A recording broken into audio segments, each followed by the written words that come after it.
It's a 8 to 10 week project. We had a constraint of 8 weeks. They usually meet 1 to 2 hours a week. And if they needed a little bit more time, that was up to the coaches. So that was kind of in after school then, or very small? So this was, wow, that's a big commitment. Good job. A very cool program. So thank you for initiating, and I'm just glad to hear, Dr. Suri, that this is going to be expanded next year. I think it's fantastic and certainly leads to a lot more opportunities as they move into the 5-6 building and then. That's what many of our kids would like. We have a group of 4th graders that are going into Malfi, and they're wondering, well, what's going to be there for me? Do I get to do this again? They're kind of sad that they're not sure. We're working on it. Yeah, we would love it. Well, I just want to say it's so cool to see how passionate you guys are, excited and having fun, and don't ever lose that feeling. When you're feeling like that, that's when you see you guys are already have it. It's so great to see what you've done. Thank you so much for sharing with us. Great job.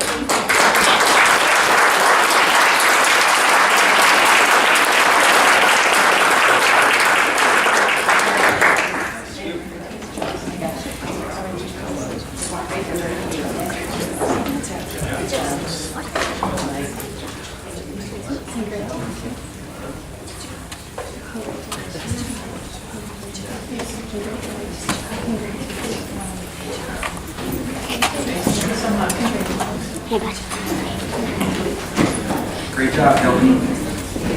Tonight, I think this might be the last one. I'm not sure, Marcus, but Marcus, our student rep from the Bridge, will be attending Washington next year, going to business. So congratulations on that. We look forward to seeing you at graduation and make it a good one because this is your last one, buddy. No pressure. I'd like to start off by saying the Bridge had their second dance last Friday.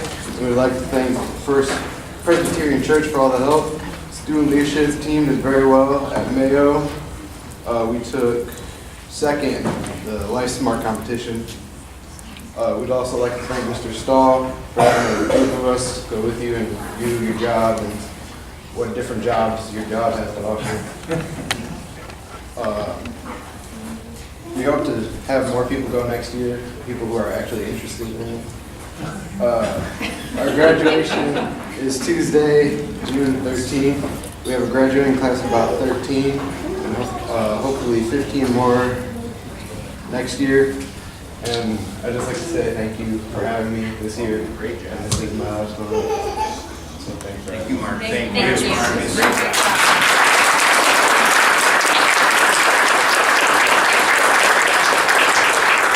One thing I want to let you know, he did say when he gets his PhD, he'd like to come back to the Bridge and talk to those students. I'm just going to say I didn't win, that's what I I think think. that's great. If I can get one, you can get one. Sure. I was going to I'll say second that. Dr. Suri said what she said. Let's wait, somebody was going to say that. Do we have any TIG grant recipients tonight that will be presenting? All right, here we go. Actually, they're taken down. So if anybody wishes to depart, you're more than welcome to do so.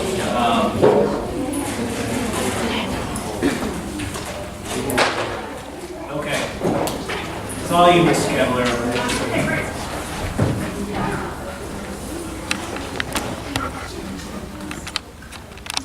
All right, first of all, I'd like to introduce myself. My name is Sandy Cavallero. I teach 2nd grade at Corning, and I was one of the technology recipients this year. I asked for 5 Chromebooks, and I was lucky enough to receive them. And I'd just like to be here tonight to give you a little snapshot about snapshot into my classroom and let you know how those Chromebooks have changed our education. So I guess I'm going to let you know how I even got motivated to apply for the grant. About 2 years ago, I signed up to be a member of the Elementary Science Inquiry Lab. And for the past 2 years, I've been meeting with other elementary school teachers from throughout the district. We meet regularly to really study the next generation science standards. And we really dig into them and we try and figure out what do they look like, how are they different, and how is this going to change the future of education. And what I've been noticing is it's going to be a complete change. We're going to almost change or turn upside down the way that we've traditionally taught. And one of the things that we really need to do is break down the barriers in our classroom, break down the walls rather, and kind of let the world seep into our classroom. And I felt that the number one way that I could do this is through technology. And I thought, why not start small with just 5 Chromebooks? So when I got the Chromebooks, I set them in the back of my classroom, and I was motivated to try out Project Lead the Way. I was lucky enough to attend Project Lead the Way training this past summer at Eastern Michigan University with this group of wonderful teachers, and I loved it. And that was what really originally motivated me to get the laptops. So this is a picture of one of my laptops. As I said, there are 5 of them in my classroom. And the way that I have it set up is I have about 25 students in my classroom, and there's 5 laptops 5 days of the week. So it works out that every child has 1 laptop to themselves 1 day a week. And it's a fluid use. They can use it for whatever subjects they want, just 1 subject a day or all the subjects a day. And we've been able to incorporate those very nicely. Some students want to use them 100% of the day. Some students want to use them 25% of the day. Some on their day choose not to use it at all. And I think that's the beauty of it. Some students feel very comfortable with them, some students don't, and some students, it just depends on their mood or what the application is.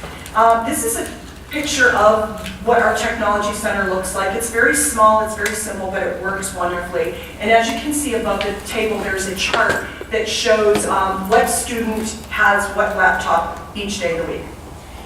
This is a cute little tech center sign.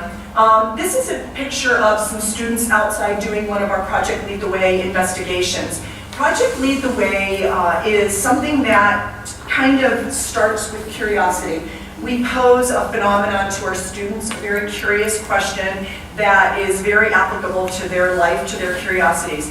And in this particular situation, the students were wondering, why is it that earthworms only come out on rainy days?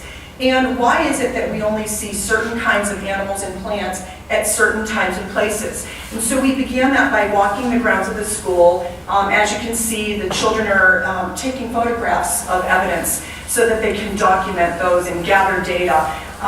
There's a lot of science, there's a lot of technology, there's a lot of data collection, a lot of math, a lot of art, engineering. It's all wrapped up into it. It's so much more motivating for the students.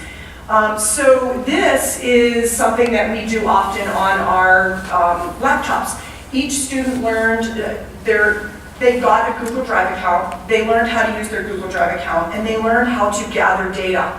This is a spreadsheet that 2 of my students actually created on their own, and it all began when I noticed that each of these children were very interested in reading nonfiction biographies.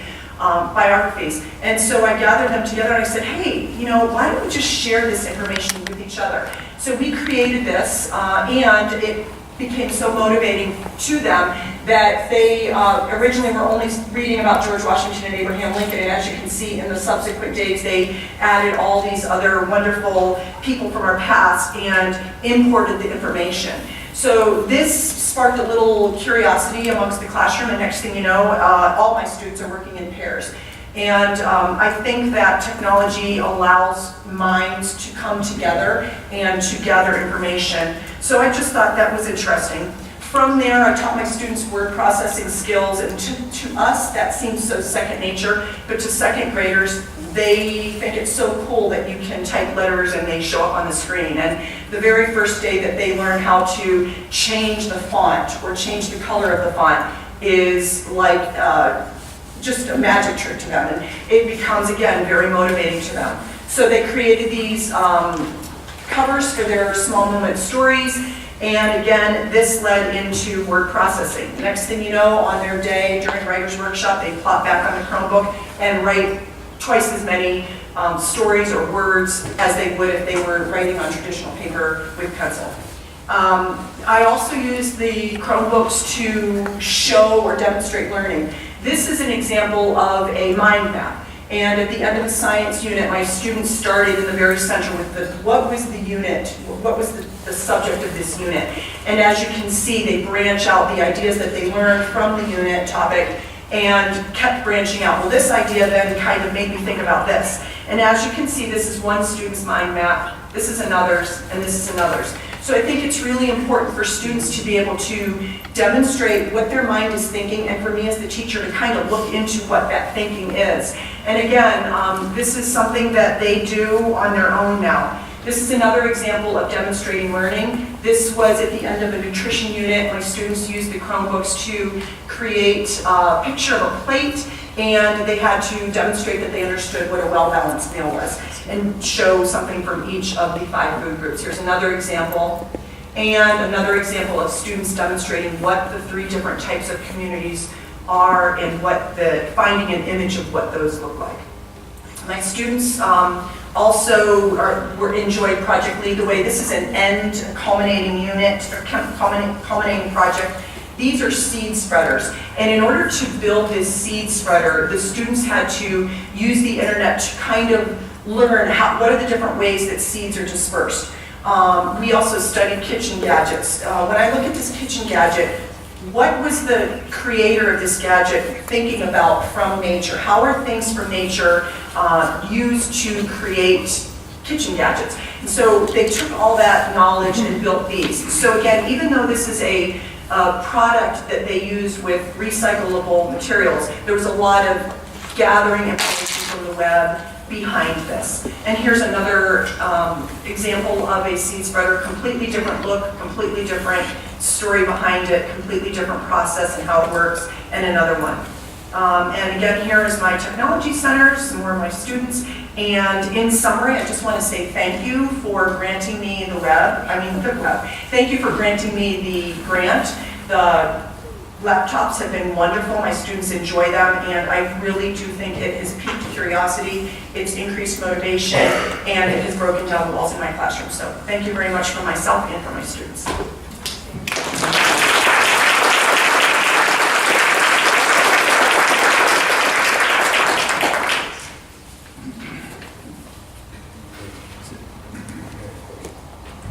I know a lot of the grants that we've heard about involve purchase of Chromebooks and that type of hardware. What I'm wondering is why, and maybe Mrs. Cavallaro could answer this question, when we passed the bond and we had money set aside technology-wise, why didn't they get them then? Why are now they coming back asking for Chromebooks through this technology grant compared to when we had the opportunity to supply all the technology we really wanted to at the time back 4 years ago when we got the money? What was the hang up back then about asking for Chromebooks and then coming in the next couple of years and asking for Chromebooks again instead of waiting and applying for this technology grant? Because the money's all coming from the same spot at the end of the day. Where's the... This money does not come out of bond now. What's that? This is actually general fund now. Well, I know, but where was it back then when we asked people for their needs and the technology and what they wanted and what they were looking for? Can I? Mr. Trell, I think might help. The district technology committee and our technology director, Dr. Turner's here, so he can Yes. jump in if I miss something. But the district technology committee made a conscious decision at the time of, before implementing the bond, at the time before purchase, to not have, not to be a one-to-one district, not to buy individual devices, but to put the money into infrastructure. And then we also did the needs analysis and provided carts and things that were mobile and within the building more fluid. But we made a conscious choice not to buy a lot of individual devices, especially one-to-one. So would you go back with that same decision? Because by the sounds of it, everybody coming back with these grants are saying, oh, we went and we purchased these Chromebooks. I'm wondering why didn't they get them sooner? Well, I think, yeah, knowing what we know now, I'd make the same decision, but that doesn't mean moving forward, at some point, we would make a different decision. We could make a different decision. We wanted to make sure that people were needing and understanding the purpose and reasoning for the devices, not to just have them there, not to get the full usage. So down the line, we might make a different decision, but I think it was the right decision for the time. Dr. Turner, did I leave anything out? There's a technical piece to it too, that Chromebooks were just sort of being released at the time of the bond. And so there was some pockets of pilot proposals that were done with Chromebooks notably by Aaron Giandrea or at Horning. But at the time, that was precedes me, but we were in a testing phase, evaluation phase, and it turns out that we like the technology. It's just that particular piece of hardware that was installed in a couple of different spaces didn't have the longevity that the Chromebooks now enjoy. So then, if any teacher or any classroom needed any more technology, they could simply come and ask Dr. Turner for it, and it would be supplied with our dollars. Is that correct? Well, I guess, I don't know if that's to me or not, but we have, we have a balance. Well, that's to me, I'm assuming it would happen. I'm Right. asking, is that in agreement? Is that the case? Because Depends on how you pay for it. The bond dollars were allocated for certain things in the bond. And the we bond can't buy dollars. software, but we can buy hardware. Correct. And the remaining portion of the bond dollars, some you approved tonight, which would be the re-infusion of our middle school technology. And that's the refresh that we promised 3 or 4 years ago. Right. The last section of that is the high school refresh, because they were the last ones to get the original scope in terms of that series of bond. Up and beyond that, we're looking at wireless ports, we're looking at switches, we're looking at server upgrades. That's what the bond dollars are going for. The TIG grant, TIG or TRIG grant is another way for teachers to look at innovation in their classroom, come to us with the ideas, and then we try to make it happen. Again, we haven't been looking to the bond, because that wasn't in the original scope of the bond for those particular things, but we looked down the road and we've been budgeting money for those types of programs outside of the bond. But again, I say everyone, more than one has said, I wouldn't have looked at this grant for this particular piece of equipment or something. And again, my point is, if teachers want something like this in the classroom, why wouldn't they just come and simply ask for it? They do. And they would get it? Well, it depends. If you open that, then everybody. Well, again, my point being is, instead of going through this lengthy process and this grant interview process and this types of things, why wouldn't they get it? I think it's a matter of finite resources too. So we don't have the budget to provide Chromebooks on a one-to-one basis right now. We have a plan for that, number one. And number two, we don't have the personnel staffing. I think he's asking a different question. The question he's asking is, if there are pockets of people that want to do specific projects, do we need to go through the formality of this grant? Exactly. Is that the question you're asking? Yes, exactly. Because the money's not coming out of the same spot. Yeah, that would be something you'd have to decide as a board, to put together the grant as a group. I think the idea of the grant was, at least we set aside, okay, this is for that. It's $25,000. kind of a budgeting, it's a budgeting type thing. How else would we regulate it? Well, if I recall correctly as well, I don't know that it's technology, I don't know that we ever settled on it being just a computer. It was broader than that, so I think that's some of the, we've got to factor that in, that it wasn't just computer equipment. Right, there's been training opportunities people have taken, non-computer items that have been purchased, microphones, green screens, cameras. So it's called Technology Innovation Grant, but I think it loosely involves technology, the application of technology, not just the hardware, but how we use it. No, I think, and thank you for that, and, but I think to Mr. Trombley's point, I think there is merit in, continuing to evaluate what the needs are within the classroom on a day-to-day use versus what the technology and innovation grant can provide or what the intended purpose was. And that's my point, I guess, in the fact that I would think that if somebody needs something, like they said how happy they were to get 5 Chromebooks. I think you should have came and asked for 5 Chromebooks if you truly believed in that, and obviously you did, and it worked, instead of going through the grant process and that kind of stuff. I just assume come and ask for it and say yeah or nay, or have some type of way of doing that, other than through this process of application and approval and all that kind of stuff. It's a bigger question than you can answer. Well, again, I'm not necessarily so sure he's the one that answers the question. Right, that's what I'm saying. I'm looking, you're I going got to it. answer, but It's almost there. Yeah. I understand what you're asking, and we can talk about it as a department. I get it. Liz, we've gotten some great presentations on the use of the technology grant, and I definitely like the creativity and the opportunity that that's provided.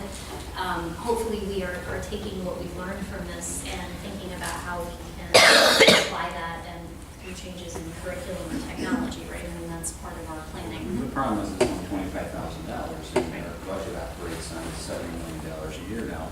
It's a drop in the bucket.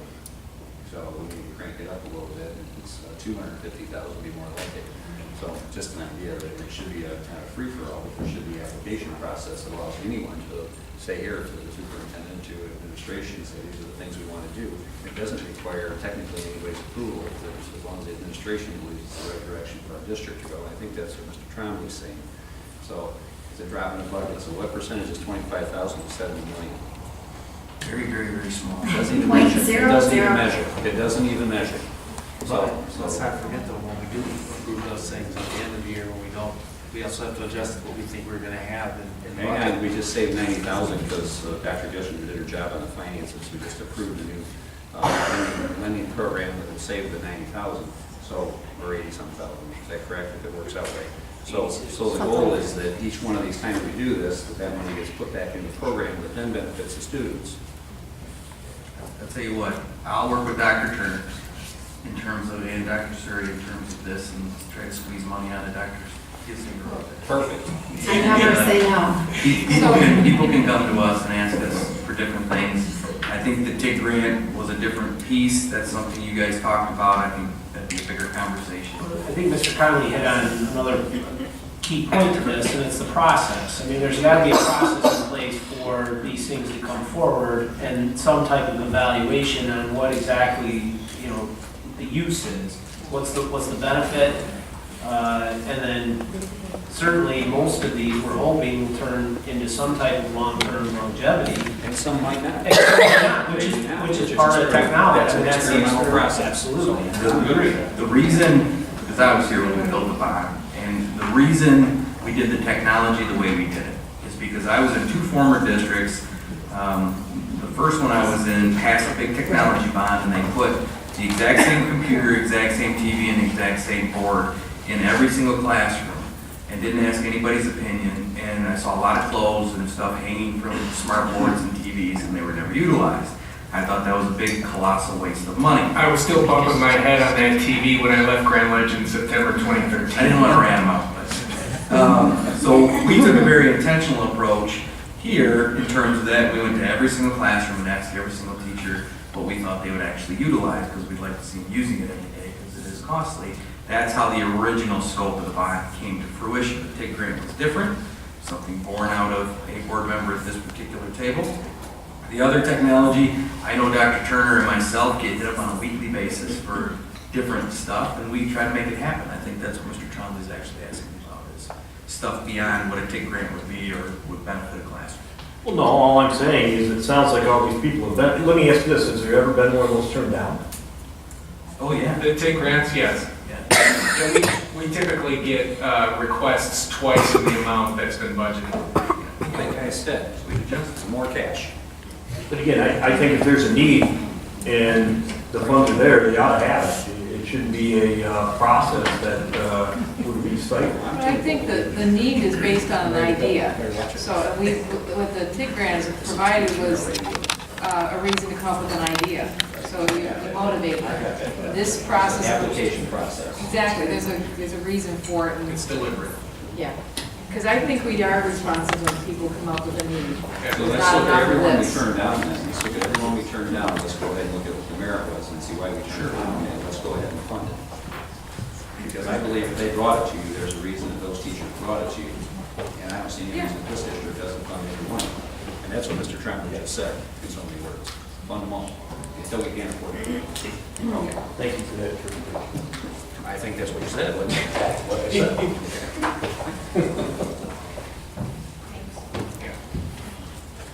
Thank you. Oh, so I would like to, I'm jumping into the agenda. I would like to recognize some bright shining stars, if I may. Is that okay? Yeah, no, that's perfect transition. Okay, thank you. It is my pleasure to provide thanks to Sarah Caldwell, Alexander Gillis, and Corey Osterman for their volunteer assistance to the Technology Department last fall as we collaborated to reconfigure each of the 100-plus Apple TVs installed throughout our elementary classrooms. These students were identified because of their involvement in Brighton High School teacher Michelle Costa's Interact Club. So our thanks also go out to Mrs. Costa. Alec, Sarah, and Corey each contributed their own time to help the department in this endeavor, and for their efforts, we have nominated them for Brighton Shining Star Awards. Thank you very much. Your efforts are appreciated. I was a little bit worried with the sporting event going on and the parking problem tonight when I didn't see them at 5 minutes to 7 that they might not be able to make it, and I appreciate their patience tonight. Corey is a 9th grader, and Alec and Sarah are graduating seniors, and they are both going to the Michigan State University this fall.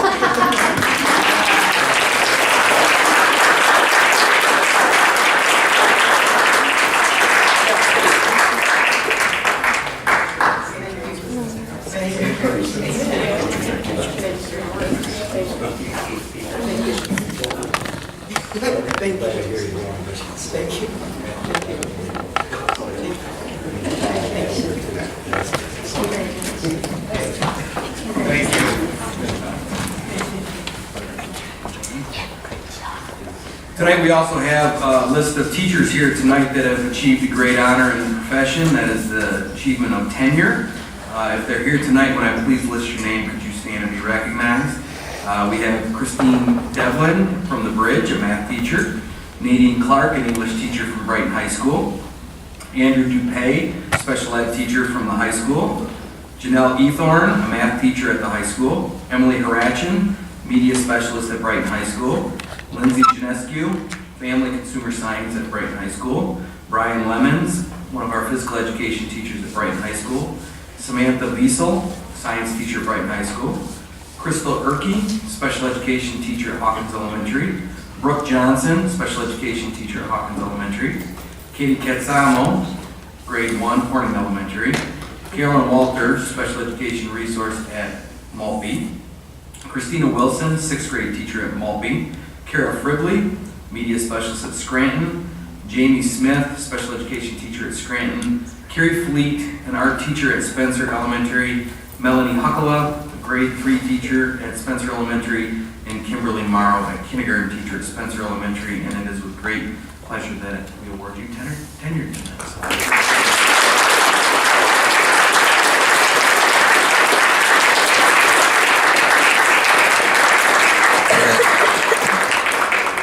Final recognition tonight comes from Brighton High School, and I don't know if anybody's here to present it from Brighton High School, but I think Mr. Vecchione had to go to an awards ceremony. But these students were recognized for an unbelievable amount of work and recognition that they received at our DECA Internationals in Anaheim, California. If you heard or not, we've been promoting. We have a DECA program, which is a business professionals program, and they present a business idea and a project, and several of our students were lucky enough to go to international competition in Anaheim, California, did very, very well. I don't know if any of them are here tonight, they're probably at the awards ceremony receiving awards, but I'd like to recognize Ben Boridell, Marissa DeAngelis, Austin Dewey, Delcan Flynn, Carter Fribley, Griffin Conkle, Evan Nelson, Trent Salmon, Monique Seisland, and Sarah Witten. They are all receiving a shining star tonight for their DECA International Competition success, and I will definitely deliver these to the new PAW at the high school. It's the school store. If you get a chance, go look at that as well, because they put a lot of work into that. So congratulations to them as well.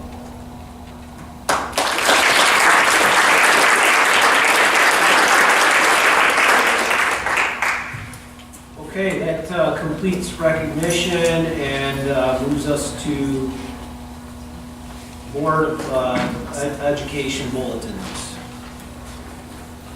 Do we have any bulletins this evening?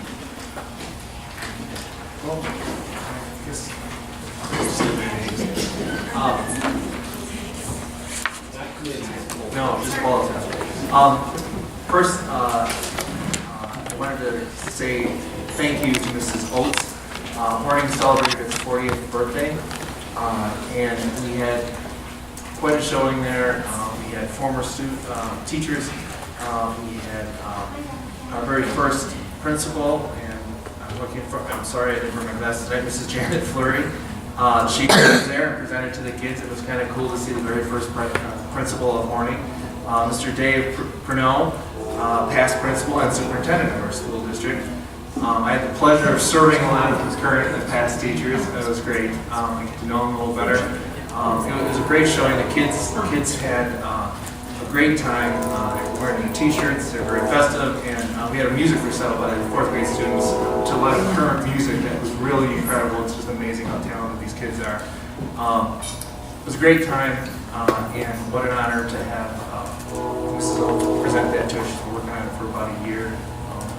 Hats off to the Horning crowd here. Always proud of you, and always proud of the kids. That's mine. Okay, thank you. Anyone else? So I had the opportunity to go to the soccer clinic put on by the Brighton Bulldogs ladies soccer team, and I gotta say it's a fabulous group of girls on our junior varsity and varsity teams, and they did a great job getting a whole bunch of kids very excited about playing soccer and playing for the Bulldogs when they get a little bit bigger.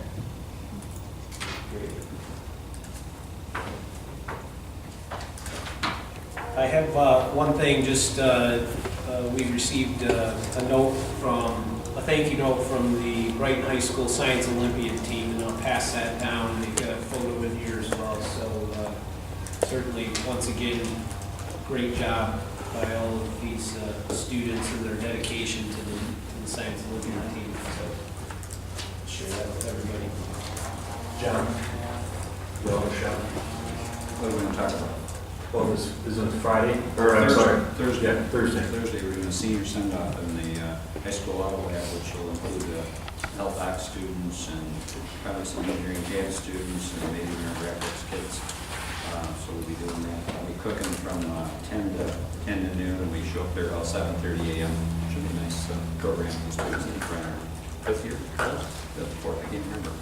Been several years, so if you have time, stop by and visit with the kids as we give them our wishes to a good safe summer and onward and upward.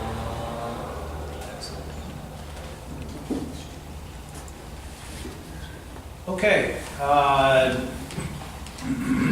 Close out Board of Education bulletins and move for future action. Dr. Gray, donation, Hilton PTO. There's a one-time donation of between $2,000 and $2,400. They're not complete with it yet. From the PTO, donation will be for the flexible seating in the third grade classroom.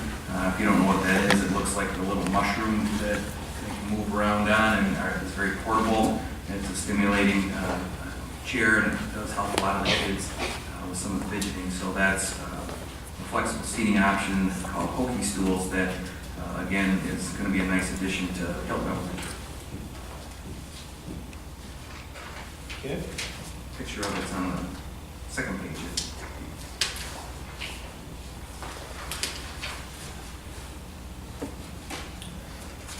Donation, Hilton Elementary. Dr. Gray. Donation number 2, our quest to get a service dog at every single building continues. We received a $6,000 donation from Buckley and Jolly, and right now we're looking for a placement.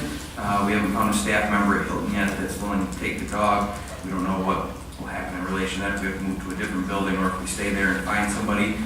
So it might say Hilton on this particular one, but it could also change building locations. So I think that's 3 dogs here in the last several weeks that we've been able to find this.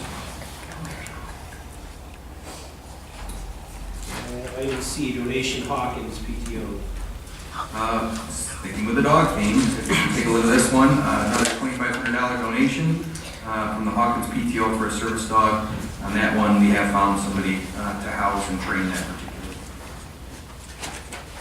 Quick question on this program. So these dogs live with a family that is in the district, a staff member in the district? Yep. And then how about from like the ongoing costs, vet, food?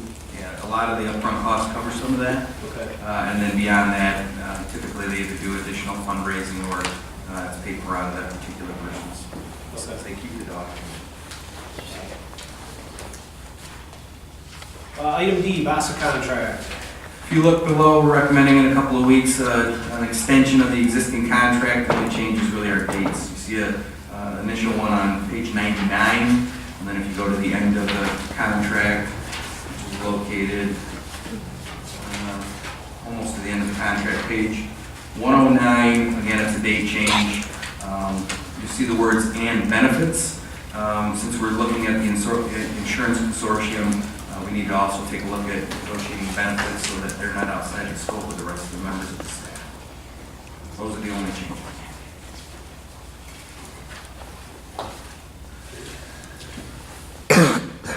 Donation The HS. final donation is from Vanek Robot from TRW in Fowlerville, $25,000 for workforce training for the VHS robotics team, GM V8 L86 engine, also for $3,900 for the training of our advanced automotive tech students. Both great donations for us and should go along with helping some of our kids in our CTE program.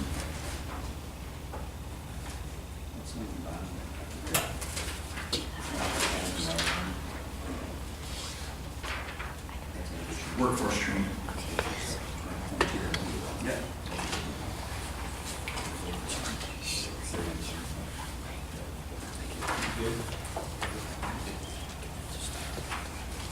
Okay, that closes out for future action and moves us to board committee reports. Do we have any board committee reports this evening? Go ahead, Mr. Stoll. Can I put health advisory in here? I'm not sure how we're supposed to break it up, or would that be Yeah. okay. Oh, that's fine. Health advisory committees, the discussion revolved around sexually transmitted diseases, the video that is currently being used in the school, which is quite an upgrade. It's got some kind of a wrapper on there, it meant nothing to me, but I guess it means a lot to kids when they're talking. It was kind of a family room sitting involving kids where they get to ask questions and then go into presentation. They're asking that people get the word out on social media that about those types of things, as well as bullying on social media. That was about it on there. We'll be having more discussion about that on a more regular basis. We're going to move those meetings from once a month, I guess, to once every 2 weeks. The other committee, the subcommittee, speaking about many different topics. Trees of Maltby, that's something that Dr. Gray has been tasked with to come up with some more information for us on. We discussed the practice dome behind the high school, something for the future, a lot more discussion to be had. Hawkins dugouts was brought up, and then actually they had Eagle Scouts go out there. I got a report today, and they painted and replaced a lot of the bad materials out there, so that was an awesome report. Scranton Miller and Hilton driveways, this is for future. Still a lot of discussion on how we fund those types of things, including the drains. And then Dr. Gray, I know you had an update to give me on the wall at the football stadium. We've gone through a number of different options. Right now, company's putting together a prototype of a metal covering. We don't know if it'll work or not, so we'd like to see what it at least looks like, what the durability would be. There's also some, not called paver block, Nova brick type material, which is more of a cement brick type material that we also might test, because I think we want to take more than one look at a particular type of material. Once we have those and see what the performance of each one, then we'll bring a recommendation in. Okay. Any questions, discussion? All right, any, go ahead, I'm sorry. I was just Mr. Conley, anything you had on those topics? Did you want to? And then any report from the other committee? Or nothing this evening? We'll actually be setting up the finance committee meeting in the next week or so to run through prior to your next meeting, kind of how we build the budget. Okay. We're in the process of building it. All right, and then I'll email the board this week. There was a couple of items that I'd like to have the committees have some further discussion on. One is the cell phone policy for the district.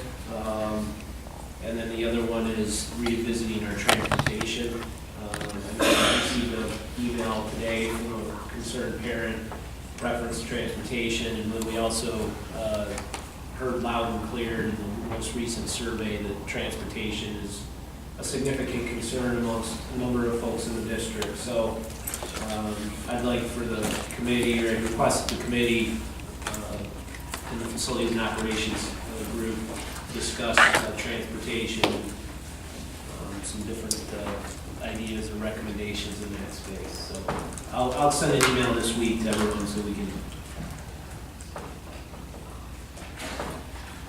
get that one. All right. That wraps board committee reports. That brings us to the second call to the public. If anyone wishes to address the board this evening, please step forward. We do request you state your name, address, and then try to limit it to 3 minutes. I don't think we're going to have too many people going over, so we'll give you the benefit of the opportunity. Good evening, my name is Sue Toth. I'm a resident of Brighton Schools. I've been in our district for over 20 years. You want my address?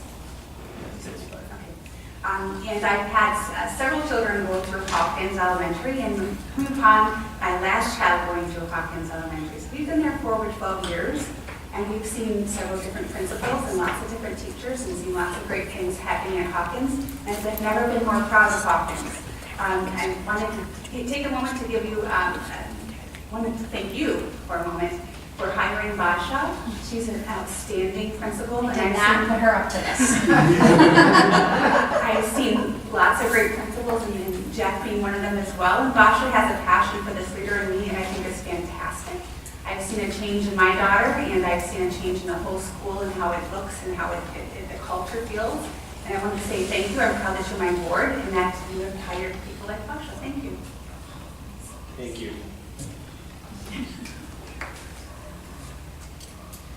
My name is Christina Kampakis, and I live at 9659 Elcher. And one of my children was here tonight as part of the Lego Week, and I'm standing up for him. I've seen a lot of positive reports in the news about the budget and the money in the district and coming back around and not having to borrow and things like that. And one of the things that I wanted to bring up was point of view from a parent of a child with special needs. And I would like to formally request that the board earmark funds to increase the wages for paraprofessionals and or increase the budget for paraprofessionals. I feel like children who have IEPs, which is approximately 13% of the population in Michigan. I don't know what the statistics are for Brighton, but the children that have IEPs, a lot of them are going without services because of lack of availability of paraprofessionals, and those that skirt on the edge and can kind of make do, like my son, are encountering more difficulties, and while he performs really well at school, it's been very difficult for our family this school year, and we've had a very, very tumultuous year. And so I would like to personally ask you to consider that. I know that special education is something that spends money and does not raise money. However, a lot of the kids that have special needs end up being the people that use the technology and develop things. And if you look at history, like my child's doing wax museum, he chose Thomas Edison. Thomas Edison probably had a learning disability or some sort of disability that would qualify him today, and he was one of the world's greatest inventors. So for me, I would like to personally ask the board to consider that, because I know that is a point of contention among parents who have children with special needs, because we feel like our children are, you know, if they're getting by, if you will, and they're not behavioral problems, then they're not receiving the services that they need. Thank you. Thank you. Anybody else wish to address the board this evening? Okay, that will close the second call of the public, and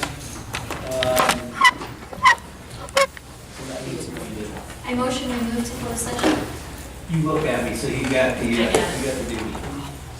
to discuss negotiations with BEA, VESPA, and VASA contracts, and to approve the minutes from the May 8th closed session.